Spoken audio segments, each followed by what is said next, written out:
शिकूया AI ची क्रांती. चला करूया MSCIT. आजच नजीकच्या MSCIT केंद्रात आपला प्रवेश निश्चित करा. बीडच्या मस्साजोगमध्ये सरपंच पदासाठी झालेल्या पोटनिवडणुकीचा निकाल. दिवंगत सरपंच संतोष देशमुखांच्या पत्नी अश्विनी देशमुख पराभूत. स्वरूपानंद देशमुख नवे सरपंच.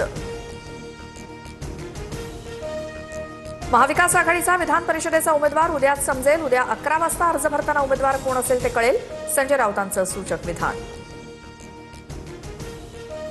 महाविकास आघाडीचे उमेदवार 99% उद्धव ठाकरेच असतील. महाविकास आघाडीच्या परिषदेच्या उमेदवारीवरनं मिलिंद नार्वेकरांचं विधान. बॉस इज ऑलवेज राईट, नार्वेकरांच्या पोस्टमध्ये उल्लेख. विधान परिषदेवरती संधी न दिल्यानं भाजपचे संजय केणेकर नाराज असल्याची चर्चा. छाटले जरी पंख माझे पुन्हा उडेन मी, केणेकरांचं स्टेटस चर्चेत. केणेकरांना परिषदेवरती भाजपकडनं केवळ 13 महिन्यांसाठी संधी. शिवसेनेकडनं नीलम गोऱ्हेंना विधान परिषदेवरती पुन्हा संधी मिळणार. सूत्रांची माहिती. पक्षातच त्यांच्या नावाला विरोध करणारा एक वर्ग सक्रिय, मात्र वरिष्ठ नेतृत्वाकडनं गोऱ्हेंच्या नावावर सकारात्मक विचार. भाजपकडनं विधान परिषदेसाठी नावांची यादी जाहीर. संजय भेंडे, विवेक कोल्हे, प्रमोद जठार, सुनील कर्जतकर आणि माधवी नाईकांना संधी, तर पोटनिवडणुकीसाठी भाजपकडनं प्रज्ञा सातव यांना उमेदवारी. प्रहार पक्ष शिवसेनेत विलीन केल्यास आमदारकी आणि मंत्रीपद. शिंदेंची बच्चूकडून ऑफर, तर मंत्रीपद मिळाल्यानंतर पक्ष विलीन करा. प्रहारच्या पदाधिकाऱ्यांची भूमिका. आज पत्रकार परिषदेआधी कडू पदाधिकाऱ्यांची बैठक घेणार. विलीनीकरणाची अट कुणी घातली हे अजून मला माहिती नाही. शिवसेना नेत्यांशी चर्चा झाल्यानंतरच सर्व गोष्टी स्पष्ट होतील.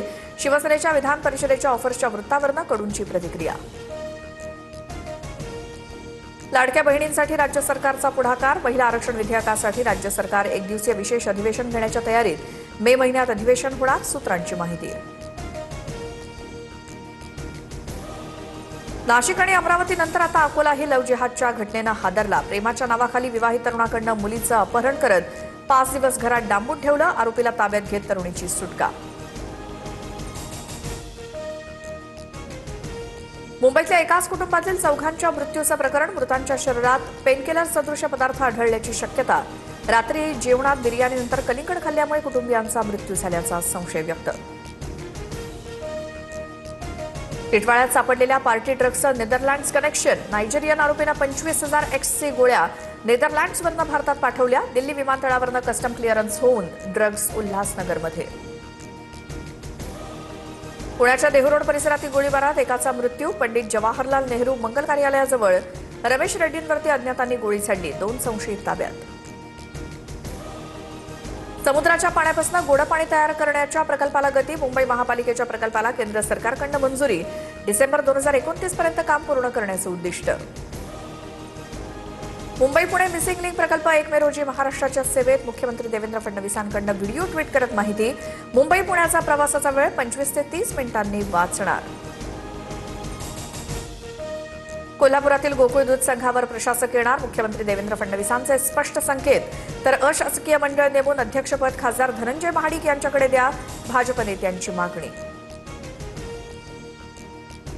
नाशिकमधल्या वृक्षतोडीवर हरित लवादाकडनं 19 जूनपर्यंत स्थगिती कायम. स्थगिती उठवण्याची मनपाची मागणी फेटाळली. आपत्कालीन परिस्थितीतही झाडं तोडण्यासाठी लवादाची पूर्वपरवानगी बंधनकारक. नागपुरात बागेश्वर बाबाचं श्याम मानव यांना आव्हान. 5 दिवस नागपुरात आहे. प्रदेश त्यांचा, मंचही त्यांचाच. श्याम मानव यांना आव्हान देणारा व्हिडिओ व्हायरल. पश्चिम बंगालमध्ये विधानसभा निवडणुकीच्या दुसऱ्या टप्प्यासाठी आज मतदान. भवानीपुरममध्ये ममता बॅनर्जी विरुद्ध भाजपचे सुवेंदू अधिकारी यांच्यामध्ये प्रमुख लढत. 4 तारखेला मतमोजणी. पेट्रोल डिझेलच्या किमती आजच्या नंतर वाढतील. लोकसभेचे विरोधी पक्षनेते राहुल गांधींचे ट्विट. मात्र इंधन दरवाढीच्या केवळ अफवा. पेट्रोलियम मंत्रालयाचं स्पष्टीकरण. शिकूया AI ची क्रांती. चला करूया MSCIT. आजच नजीकच्या MSCIT केंद्रात आपला प्रवेश निश्चित करा.